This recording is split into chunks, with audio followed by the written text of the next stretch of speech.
Hello students, welcome to my channel biology world. तो next topic जो हम start करने वाले हैं दैट इज इकोलॉजिकल वर्ल्ड। तो हम स्टार्ट करने वाले हैं ecological pyramid.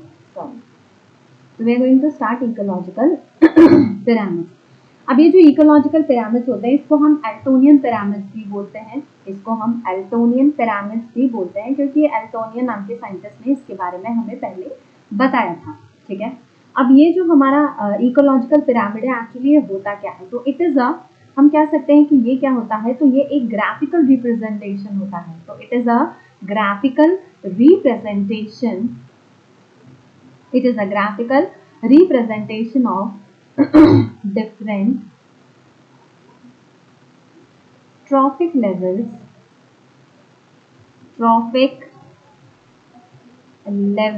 of food chain in terms of number, biomass, and energy.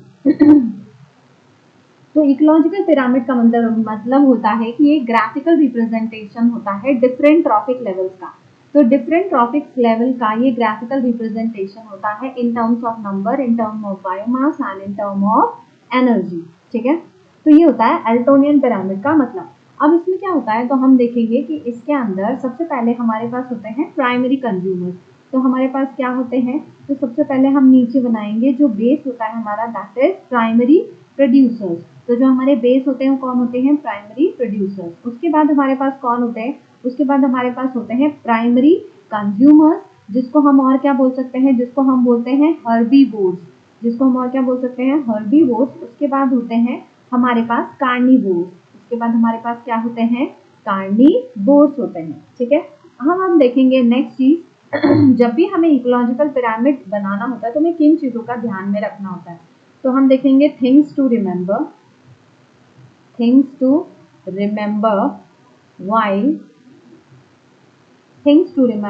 while drawing ecological pyramid। ठीक है, हमें किन चीजों का ध्यान रखना है इकोलॉजिकल पिरामिड बनाते वक्त।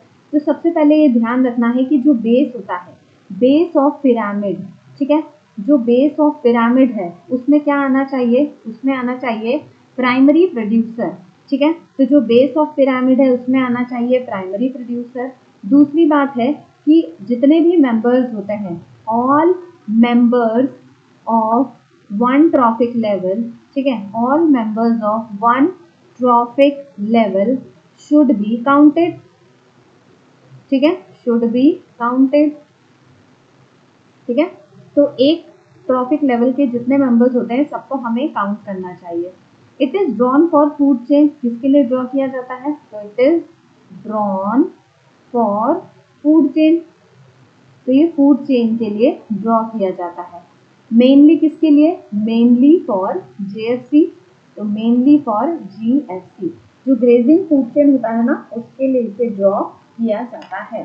ठीक है, तो तीन चीजें हमें याद रखना है ड्रॉ करते वक्त इकोलॉजिकल पिरामिड कि इसके बेस में हमें क्या लेना है, प्राइमरी प्रोड्यूसर, और जितने मेंबर्स होते हैं ट्रॉफिक लेवल के उनको काउंट करना है। और ये किसके लिए ड्रॉ किया जाता है, तो it is drawn for the food chain, mainly जो ग्रेजिंग फूड चेन होता है उसके लिए हमें ये ड्रॉ करना रहता है। अब हम बात करेंगे, सबसे पहले हम बात करेंगे पिरामिड ऑफ एनर्जी। किसकी बात करेंगे हम, पिरामिड ऑफ एनर्जी।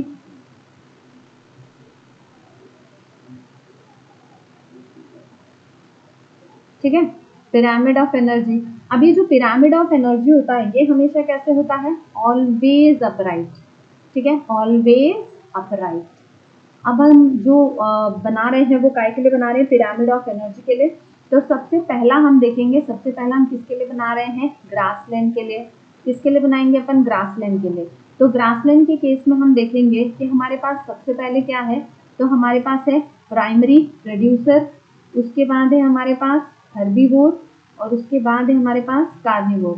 तो यहाँ पे हमारे पास प्राइमरी प्रोड्यूसर, फिर है हमारे पास हर्बीवोर, ठीक है, फिर है हमारे पास हर्बीवोर, फिर है हमारे पास कार्निवोर। तो प्राइमरी प्रोड्यूसर में हमारे पास क्या हो जाएगा, ग्रास हो जाएगी, हर्बीवोर में हमारे पास हो जाएगा ग्रास हॉपर हो जाएगा, ठीक है, ग्रास हॉपर हो जाएगा। और कार्निवोर में हमारे पास हो जाएगा फ्रॉग। तो यहाँ पे मान लो हमारे पास घास कितनी है, 10,000 है, ग्रास हॉपर हमारे पास कितने हैं, 1000 है, और फ्रॉग हमारे पास कितने हैं, 100। तो ये हम देखेंगे कि ये जो ग्रासलैंड है इसमें हम बेसिकली एनर्जी की बात कर रहे हैं। तो यहाँ पे हमारे पास 10,000 किलो कैलोरी की एनर्जी है, यहाँ पे 1000 किलो कैलोरी की एनर्जी है, और यहाँ पे 100 किलो कैलोरी की एनर्जी है। तो हम देखेंगे कि ग्रासलैंड के लिए जो हमने ग्राफ बनाया है वो किस तरीके से जा रहा है, जो हमने पिरामिड बनाया है वो कैसा है, अपराइट है। तो ये हमने बना लिया pyramid of energy for grassland. Next हमको क्या बनाना है, तो next we are going to see, हम बनाएंगे फॉरेस्ट के लिए। तो नेक्स्ट हमने क्या बनाना है, फॉरेस्ट के लिए बनाना है। तो लेट्स गेट स्टार्टेड फॉरेस्ट। ठीक, फॉरेस्ट के लिए बनाना है। तो फॉरेस्ट में हम सबसे पहले देखेंगे कि हम नीचे क्या बनाएंगे, नीचे तो हम प्रोड्यूसर बनाएंगे।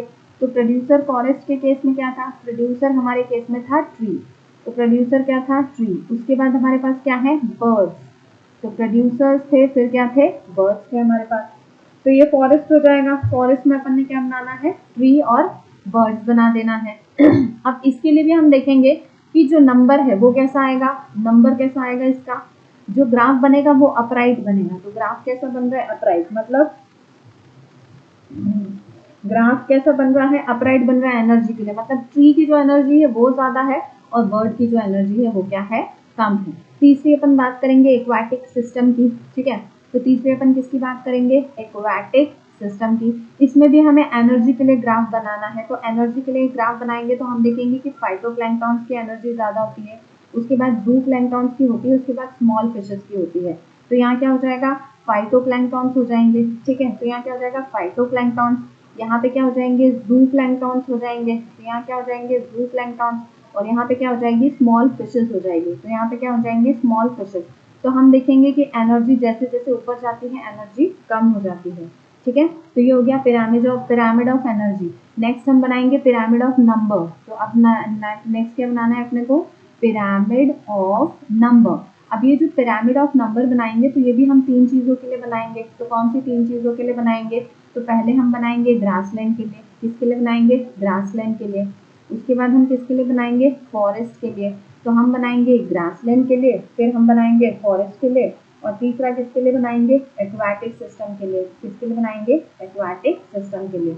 तो नंबर के लिए देखेंगे तो हमारे पास जो ग्रासलैंड है तो उसमें हमारे पास घास का नंबर ज्यादा होगा, ठीक है। फिर हमारे पास जो हर्बीवोर है उसका नंबर और कम होगा, और जो हमारे पास कार्निवोर है उसका नंबर और कम होगा। तो यहाँ पे मान लो हमारे पास क्या है, ग्रास है। यहाँ पे हमारे पास क्या है, यहाँ पे हमारे पास है ग्रास हॉपर, और यहाँ पे हमारे पास क्या है, फ्रॉग। तो हम देखेंगे कि यहाँ पे हमारे पास मान लो 10,000 ग्रास है, तो हमारे पास 1000 ग्रास हॉपर हो जाएगा, हमारे पास 100 फ्रॉग है। तो जो नंबर है ऊपर जाते जाते क्या हो रहा है, कम हो रहा है। तो यहाँ पे ग्रासलैंड में जो पिरामिड बन रहा है वो किस तरीके से बन रहा है, अपराइट बन रहा है। अगर pyramid of number in forest की बात करेंगे तो हमारे पास ट्री थोड़े कम होंगे, और ट्री पे जो बर्ड्स होते हैं वो ज्यादा होते हैं। तो मान लो ट्री 20 है और बर्ड्स हमारे पास, ठीक है, 200 है। तो ये जो ग्राफ बना ये कैसा बन गया, ये थोड़ा उल्टा बन जाएगा। तो ये हो जाएगा इन्वर्टेड।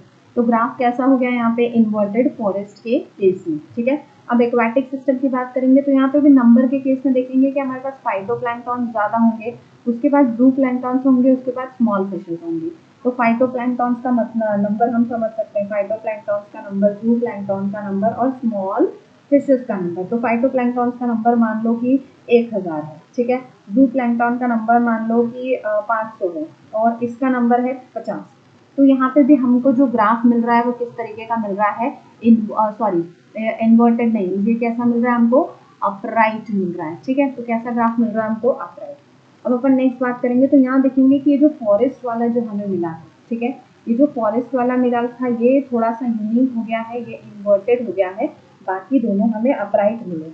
और अगर हम बात करते हैं किसमें, ठीक है, अगर हम बात करते हैं पिरामिड ऑफ एनर्जी की, तो पिरामिड ऑफ एनर्जी में तीनों के तीनों हमें क्या मिले थे, तीनों के तीनों हमें अपराइट मिले थे।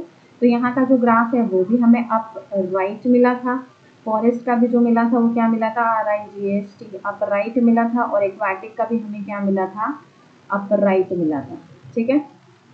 नेक्स्ट अपन बात करेंगे प्रीवियस। पिरामिड ऑफ एनर्जी हो गया, ठीक है, पिरामिड ऑफ एनर्जी हो गया। अब अपन बात करेंगे, पिरामिड ऑफ नंबर भी तो किया था हमने भी। Where is that? Pyramid of ecological pyramid, pyramid of energy, pyramid of number, ठीक है। तो ये हो गया हमारा पिरामिड ऑफ नंबर। अब अपन नेक्स्ट करेंगे, दैट इज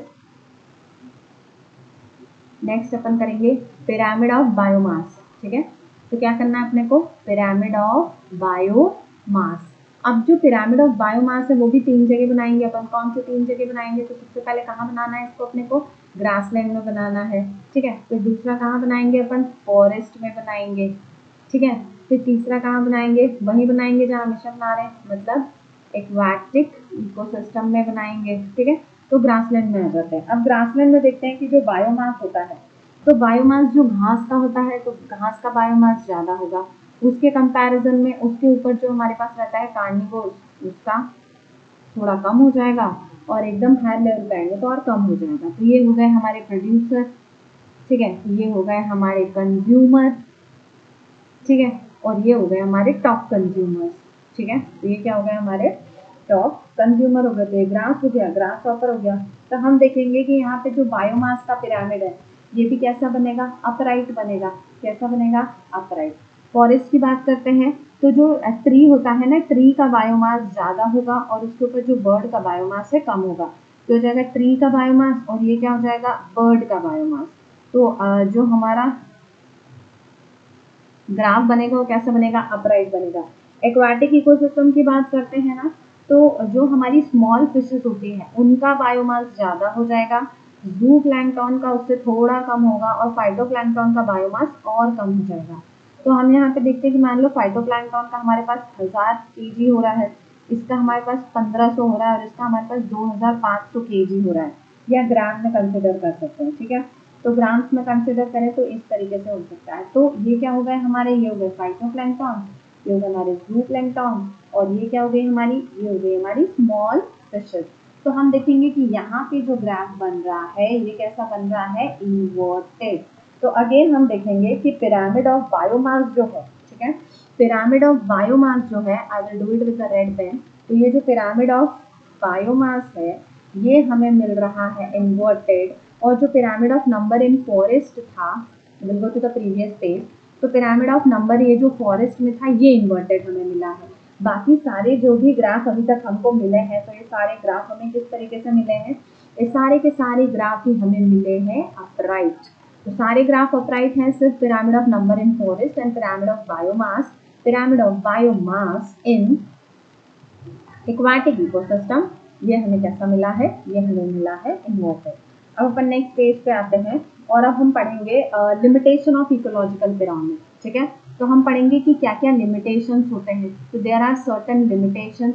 तो limitation of ecological pyramid, ecological pyramid तो हमने बना लिया, बट इसके कुछ लिमिटेशन होने चाहिए। अब वो लिमिटेशन क्या है, तो वो अपन देख रहे हैं।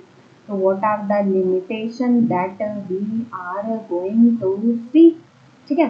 तो अपन देखेंगे कि जो इकोलॉजिकल पिरामिड होता है, ओके, तो जो इकोलॉजिकल पिरामिड होता है, ठीक है, तो इकोलॉजिकल पिरामिड है वो किसके लिए बनाया जाता है, ये सिर्फ बनाया जाता है, it is drawn for food chain. किसके लिए बनाया जाता है, ये फूड चेन के लिए। बट नेचर में क्या एग्जिस्ट करता है, बट नेचर में फूड वेब एग्जिस्ट करता है। क्या एग्जिस्ट करता है, फूड वेब एग्जिस्ट करता है, ठीक है। One member can occupy more than one trophic level.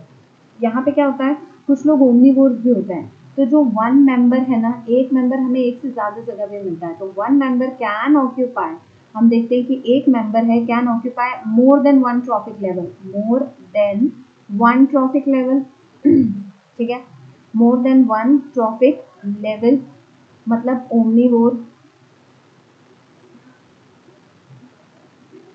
Omnivore जिसको अपन इसको अपन इस केस में क्या हो सकता है कि डबल काउंटिंग हो सकती है। क्या हो सकती है, डबल काउंटिंग, ठीक है। इट इज ड्रॉन, किसके लिए ड्रॉ किया जाता है, it is drawn for GST, ठीक है, ये हमेशा सिर्फ जीएफसी के लिए ड्रॉ किया जाता है। पर नेचर में क्या होता है कि जो मेजर कॉन्ड्यूट ऑफ एनर्जी है, ठीक है, बट इन नेचर जीएफसी जो होती है वो क्या है, वो मेजर कॉन्ड्यूट ऑफ एनर्जी है and is also very important. तो नेचर में जो डीएफसी है वो बहुत ज़्यादा इंपॉर्टेंट है, वो मेजर कॉन्ड्यूट ऑफ एनर्जी का काम करती है। So here we completed ecological pyramid also. Chapter is completed. Now we'll start the other